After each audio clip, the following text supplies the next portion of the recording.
전 세계에는 많은 도시들이 있습니다. 다양한 사람들이 한 구역에 모여 말도 안 되는 일을 만들어내는 곳이 도시이죠. 그렇게 많은 도시 중 굳건하게 세계 1위 자리를 유지하고 있는 도시가 바로 뉴욕입니다. 그렇다면 뉴욕이 현재 어떤 역할을 맡고 있으며 어떻게 세계 제1위 도시가 되었는지 그 발전도 가볍게 살펴보도록 하겠습니다.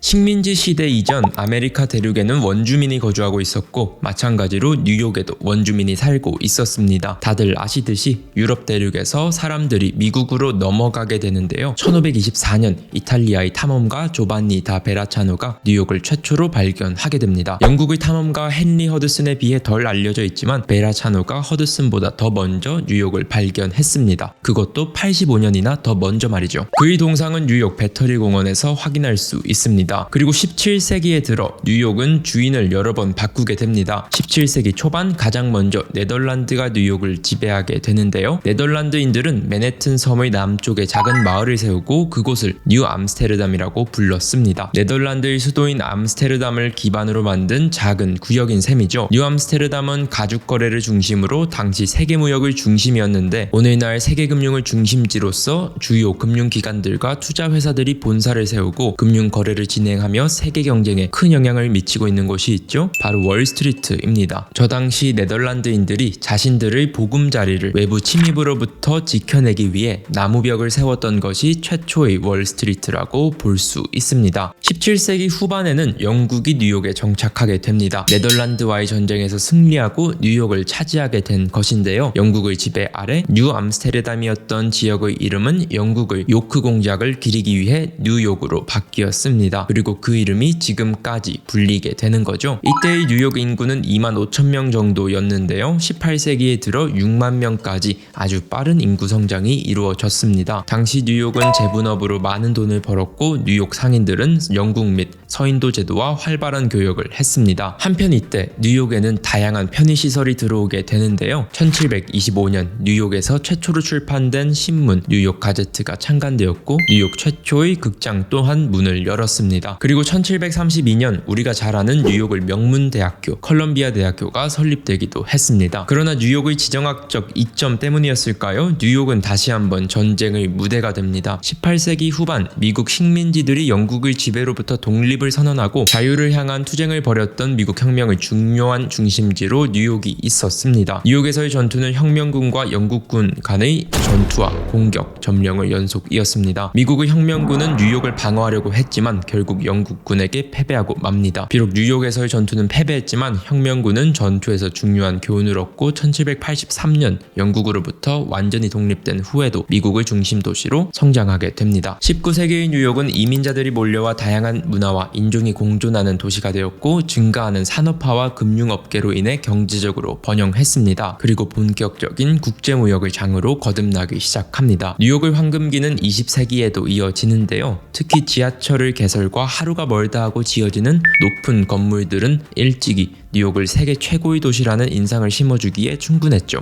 영화 위대한 개츠비의 무대가 되는 끝나지 않는 파티의 황금빛 도시가 바로 이 당시 뉴욕입니다. 현재의 뉴욕은 세계적으로 가장 중요한 금융 중심지이며 음악과 패션 그리고 미술까지 이렇게 다양한 문화와 예술의 중심지로 알려져 있습니다. 비틀즈의 멤버였던 존 레논은 그의 전성기 시절 대부분을 뉴욕에서 보내며 뉴욕에 대해 이러한 멘트를 남기기도 했습니다.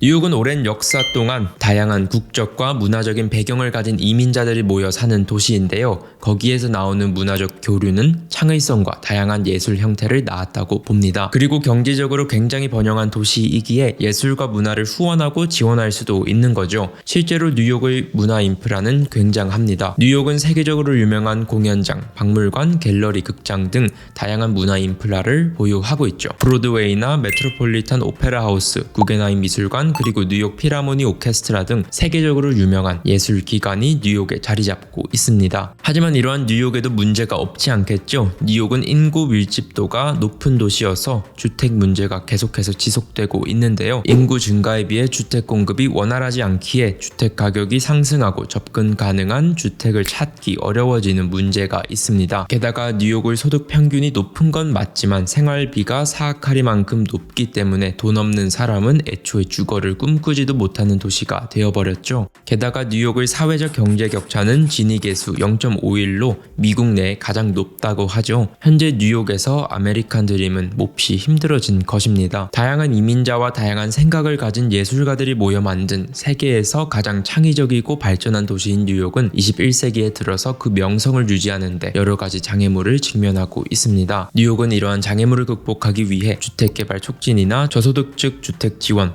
그리고 규제 개혁 등 다양한 프로그램을 추진하고 있는데요. 뉴욕은 불황이 있고 위기가 찾아올 때마다 오뚜기처럼 일어서길 반복해 왔습니다. 파탄일보 직전에서 늘 불가사의하게 해생해 왔죠. 이것이 바로 뉴욕의 특징이라고 믿는 사람들까지 생겨났습니다. 뉴욕 타임즈는 어려운 시기를 헤치고는 이전보다 더욱 강해지는 역사가 바로 뉴욕일 것이라는 구절을 실기도 했죠. 과연 21세기의 뉴욕의 역사는 어떻게 흘러가게 될까요? 뉴욕을 지탱하는 철학이 흔들리는 와중에 뉴욕은 늘 그래왔듯이 다시 한번 오뚜기처럼 일어설 수 있을까요? 혹은 역사 속의 위대한 도시들을 그렸던 것처럼 서서히 가라앉게 될까요? 여러분들의 생각이 궁금합니다. 댓글에 다양한 생각 남겨주시면 감사하겠습니다. 오늘도 영상 봐주셔서 감사합니다. 좋은 하루 보내세요.